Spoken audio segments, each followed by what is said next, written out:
Hello, this is I Do Damage and welcome back to the channel. In this Space Punks video, I want to talk to you about this early access title that just came out a little over a month ago and is a 1-year Epic Game Store exclusive. I just really kind of want to talk about my thoughts, what the game does have to offer, and then at the end of the video we'll talk about if I think it's worth jumping in now or maybe holding out and seeing some improvements over time. Keep in mind, Space Punks currently is a buy-to-play early access game. When the game comes out of early access, it will be free to play. So if you really are thinking about just money, it might be worth waiting until it is a free to play title. Let's go ahead and talk Space Punks. Space Punks really took me by surprise. I've known about the game for a while, but I was hesitant to buy into yet another early access game. I lucked out and they randomly messaged me a key for the game on Twitter. So thank you to Space Punks for hooking me up with that. And another cool thing to note as well is while I was streaming, I've been experimenting with day streams now that my kids are back in school. And Space Punks came by the stream and hung out and chat, answered some questions. And they hooked the Damage Crew up with a bunch of keys for a giveaway. We've given them out now. Congratulations to our winners. I do look forward to grouping up with you in game soon. Space Punks, honestly, like I said, really took me by surprise. I just didn't know exactly what I'd be getting myself into. And I think the lowest package to buy into early access is $29.99 US. There's higher packages that you can purchase as well. But before we go on about all of that, let's go ahead and talk about what the game has to offer in terms of heroes and characters that you can play. When you very first start playing the game, assuming you've bought the cheapest package, you will be able to pick out of one of 4 different characters. The majority of my time has been spent on Finn. He is kind of a tank role. He has a pull-in ability that is really fun. I really enjoy my time with this guy so far. Here's Bob. You can see I'm only level 1. I did one mission with him, I think, and died. This guy has a turret, landmines. You also have Iris, which she has different abilities such as impaling and spine blades, nanobots. And then, of course, you have the well-rounded character, or so they proclaim. And this is Duke. He has a grenade launcher. He can use a decoy. To be honest with you guys, I don't have a lot of time spent on these 3 characters. Maybe one day I will spend more time and we'll have a video just about that. But those are your options when you very first start playing Space Punks. You will be able to pick one of these characters. One thing that's really cool about the characters in this game is some of their skills synergize with other characters. For example, my magnetism skill here will synergize if there is someone playing Iris in the party. That'll synergize, and then she has synergies as well. And honestly, what these synergies do is they add another benefit to your skill that buffs up other players in your group. It's a really sweet mechanic. Now, if you bought the cheapest package, you will be locked into the one character you pick to start with until you have progressed your fame enough to unlock these fame reward chests, which reward you with character shards. Each character unlock costs 65 of these class shards up here. It really honestly doesn't take that long to unlock the other 3 characters. So if you're having fun playing the game and unlocking them, sure, why not go for it? That's how you unlock them without spending money. Now, of course, it will be a free-to-play game, so keep that in mind. And they do offer higher paid packages that you can purchase to just straight up unlock all their characters right from the get-go. So now they have all that information and kind of their pay models as of right now out of the way, let's go ahead and talk a little bit about just the combat and the gameplay. From the very first time I jumped into my very first mission, man, I was actually blown away. Not only by the graphics, but the gameplay itself. I am actually playing a mission right now while I'm talking to you about the gameplay. And the graphics alone, it really resembles Borderlands a lot. And that's also how it's advertised as Diablo meets Borderlands. And, I think that really is a fair description of the game. The colors, the animations, the hits, all of it is just so well done and so fun to look at. Here's one of my abilities on this guy. It does a vacuum pull. I can throw out grenades. And then if they were still alive, I could top it off with a melee ability there. You can see down at the bottom screen, I have 4 different abilities. The left bumper was that pull ability I just used. The right bumper is my grenades. And then Y is this melee strike here. You unlock them at different levels, and we'll talk about that a little bit later in the video when we talk about progression. But yeah, the gameplay itself really honestly surprised me. I know I've said that several times now. But while you're going out through these missions and killing stuff, there's obviously objectives that you have to do within each of them. One really cool thing that I absolutely love about Space Punks is how the world is so randomized, and there are hidden chests throughout the world that you can find, and they're all randomized. So every run is different for the most part. Some of the maps do start to look a little bit kind of the same after a while, but man, I love this game. There's little mini puzzles you can do in here. We got to complete the grid. And watch as we're fighting stuff, and you can see the words that pop up. Those are called onomatopoeias, and what they are is like the bang, the boom, it kind of makes it feel like a comic book in a way, but they've done it so that those onomatopoeias don't pop up so much that it's like spam. And when they do pop up, it feels really awesome and like you've done something really sweet. The mission I'm doing currently has me grabbing a battery pack, and then I have to run it over to replace a dead battery. There's quite a variety, I would say, of mission types, but my biggest complaint when it comes to the world and kind of, the overall aspect of missions and everything is it does get repetitive pretty quickly. But, coming from an action RPG background, that's to be expected, right? You're always on the hunt for getting more loot and slaying monsters along the way. Another really cool thing is while you're going through the mission and you're finding hidden chests, it actually pops up and shows you how many more chests remain. As you get to higher difficulties, there's secondary objectives you can complete as well for additional loot. And the biggest issue I have with these is some of these missions actually require you to wear a cape. Currently in the game, the only way to get a cape is to buy a higher package than the Founders Pack. So I just straight up can't do that secondary objective. Now, I spoke with Space Punks on Twitter and asked them about this specific topic, and they said that objective will be removed in a future update until you're able to obtain the cape through normal gameplay. Another issue I have with secondary objectives is some maps require you to use a different hero than what you're currently playing. And when you swap to that other hero, the missions all change, and so do the secondary objectives, because all the missions and maps are tied to that character instead of just, being kind of a live world in a way. It just felt weird to see that, oh, okay, I'm playing as Finn, but for this secondary objective, I have to have Bob in the party, for example. So then I go over and switch to Bob, and then, now it says, I have to have Finn in the party. It just felt a little bit awkward. And I understand that it's, in the party, it is a multiplayer-centric game, which leads me to a whole other topic that we will talk about later in the video. So as I mentioned, some of the worlds and maps kind of run together, and here's really why. This is the whole world that you have currently in Space Punks. There are 4 different planets. I guess there's technically 2 planets and then 2 other game modes that you can play. The starting planet is Stopan, and while you do missions on Stopan, you will find a currency that's exclusive to that planet called minerals. This has many different uses within the game. And then the second planet you unlock through fame, of course, is called Bannock, and this one will give you another currency that's exclusive to that planet, and that is samples. So it's kind of like Destiny, where each planet has its own unique resource that you need to go do. So there's only 2 planets, and that kind of makes sense as to why, the maps kind of look the same after a while, because they really are. I will say this, though. Once I unlocked the second planet of Bannock, the monster diversity and the whole landscape and everything was way different than the first planet, and that was really refreshing to see. I think it is worth noting that you have 2 other game modes here called the Shooting Stars, and you also have the Heist. It is a game mode that requires a 4-player group. You can see right here in the game, this mission has to be played by 4 players. If you don't have a party, our matchmaking system will find other players for you. This is where the biggest issue is for me, one of the biggest issues anyway, and it's either matchmaking doesn't work or there's just not enough people playing the game. Every time I've sat there and tried to get match made with a group, it just fails to find players, and I just straight up can't do that content.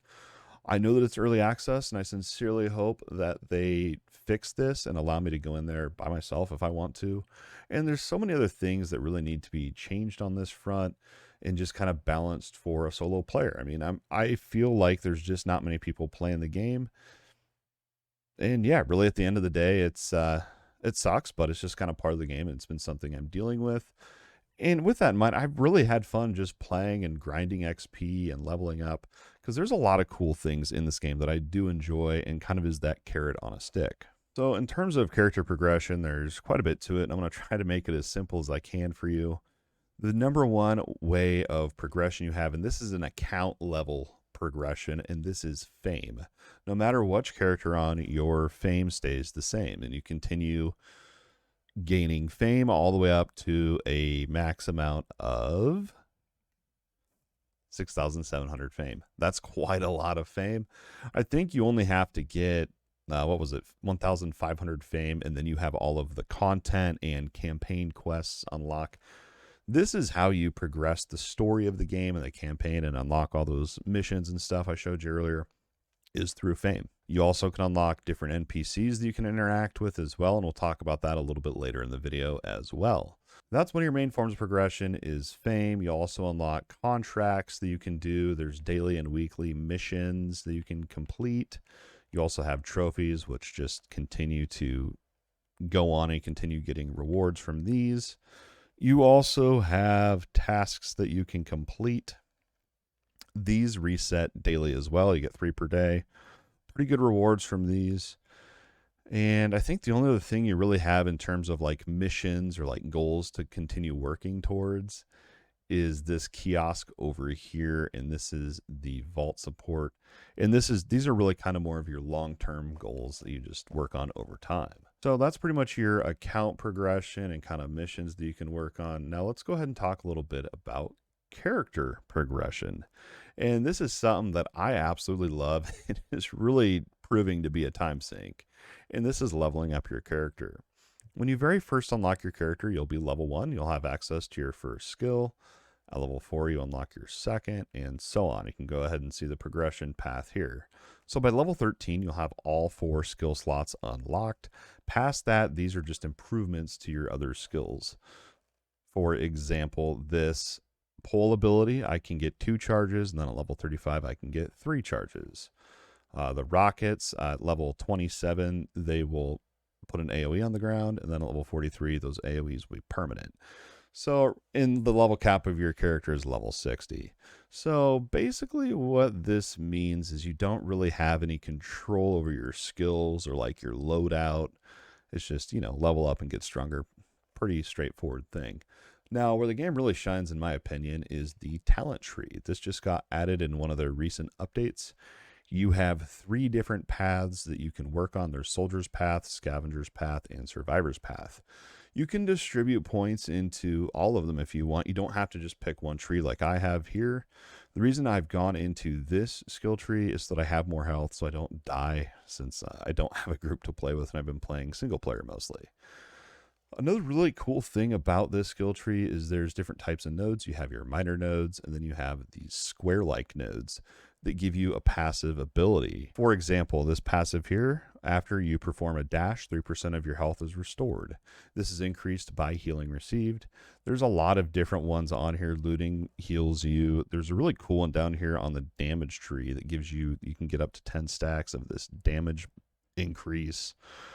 A lot of cool stuff here, and then this middle tree is based around stamina and movement. And then, so other than your minor nodes, and then these kind of passive nodes, I guess, I don't really know what you want to call them, you can also unlock these talent item slots on the skill tree.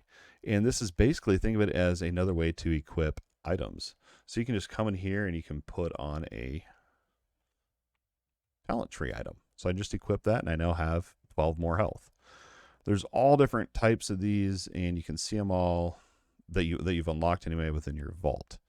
So that's character customization and kind of how you progress with fame and leveling up your character. Now I want to go ahead and share some critiques that I do have on Space Punks and some issues that, just personally I'm not really a big fan on, and I really kind of hope they get changed or improved in the future. First of all, I don't have an inventory. Like when I'm in mission, or if I'm over here looking at stuff, I can't just open my inventory and see my stuff. I have to actually go over here to the vault, and then I can see all of my gear, your gun. You can have one gun on, one melee item, a trinket, and then you can have a med belt, which is like your health, and then a shield item as well, and crafting materials. I guess really, what I'd like to be able to do is, open this inventory wherever I'm at, because sometimes I'll be looking at the crafting bench down here and then wonder, okay, what do I have? And then I got to go all the way up. It's just a little bit of a pain in the butt, to be honest with you. But this is the crafting, and I guess I should have showed this earlier in the video. We're kind of all over the place today, but You unlock blueprints as you progress through the game, and so you can create different types of items. You can put in components and customize it however you see fit. I'm missing a few components, so I'm not going to complete the craft here, but I'm just kind of showing you the interface for crafting. It seems like there's a lot here. I really am just still in the process of grinding and gathering resources before I decide what I want to invest into. Other than crafting, you can also come down here to the vendor and you can plus up your items. So if you find a gun you really like I did, this thing's freaking sweet. You can upgrade it up to 50 times. I believe one upgrade is one item level increase. Pretty cool. Pretty cool. So that's another layer of character customization there as well. And then, obviously there's gear that you can buy on the vendor. So yeah, I really don't like how the inventory is set up there with having to come to the vault every time I want to look at my loot. And that leads me to another topic that I don't know. I'm not a fan of when games do this, but I was in that mission earlier, and this is something you need to know about Space Punks, is everything that I get during that mission that is an item or is currency, I keep, even if I fail the mission. Because on single player, you only have one life. Now, if you're on multiplayer, you can resurrect people forever. You don't have a limited amount of lives. But when you're on single player and when you die on a mission that maybe you spent 15, 20 minutes in and you lose, you don't keep all of your experience that you gained on that mission. It really, really is frustrating at times. And that's a whole nother thing too, is when you're in those missions, you can't get any of your items or loot or experience or anything until the mission has completed and you've either failed the mission or completed it. At the end of the day, I would just like to be able to go into an area, like a normal action RPG, and get my loot on the fly, pop up my inventory, equip that upgrade, look around at my materials, check my inventory, kind of wherever I'm at in the world. I think that's a fair criticism, and hopefully it's something that gets looked into. We already talked about my issues with multiplayer and how I wish they would kind of scale it more for single player experience, and just going to have that in mind as well. But this is a real issue I have with the game, and I'm not sure what this is or if it's just a server side issue. But when you pick out a mission that you want to go do and you hit start, you see over here right above my head where it says connecting to server. It will sit here for about 2 to 3 minutes, it feels like, just connecting to the server before the mission actually loads up. And then after that, you only have about 20 seconds to matchmake, which you never find people in the matchmaking, but we've talked about all that. Honestly, man, if they would just fix the connection speed for these missions, so I don't have to sit here and try to figure out what to do while I wait. I'll look into the loot and give my rewards during the mission and giving me an inventory actually on my character. And then also work on scaling and working on, smaller groups or single player groups. Because right now, dude, I can't even do half the content because I don't have 4 players in my group. If they look at those 3 main things and improve those and reiterate on those during their time in early access and hopefully before launch get those issues taken care of, I think Space Punks could be a real gem of a game. So at the end of the day, and I think probably what you all have been waiting for is, should you buy into this game right now or not? To answer that question, I think you should do your research and really kind of decide. If it was me, after my experience and my time spent, I would probably wait a little bit for those 3 main issues that I mentioned earlier to be remedied. As it is right now, yeah, it's a fun game. If you have friends and you have enough people to fill up a 4-person party, yeah, you should buy it and play it. It's really quite a fun game. Keep in mind there's going to be wipes before launch. There will be wipes during early access, which should be expected. But, honestly, I think knowing that it's going to be a free-to-play game, I think it's, at least for me, it was really hard to justify spending money on it, just knowing it would be free-to-play. But if the game looks fun to you, and it is, the gameplay is really, really, really fun. I've enjoyed my time, and I look forward to spending more time on the game as well. But if it looks fun to you, sure, go ahead and pick it up, and, I don't think you'll regret it. Now that you know all about the main issues and my opinions on if it's worth buying before it goes free to play, I hope you can go ahead and make a choice for yourself and decide if it's worth picking up. I hope someone out there found this video useful. If so, don't forget to like, subscribe, and ring that bell. Make sure you have notifications set to all so you get notified whenever I go live and whenever I post a new video here on the YouTube channel. I thank you so much for your continued support, and your view means the absolute world. As always, thanks for watching, and we'll see you next time.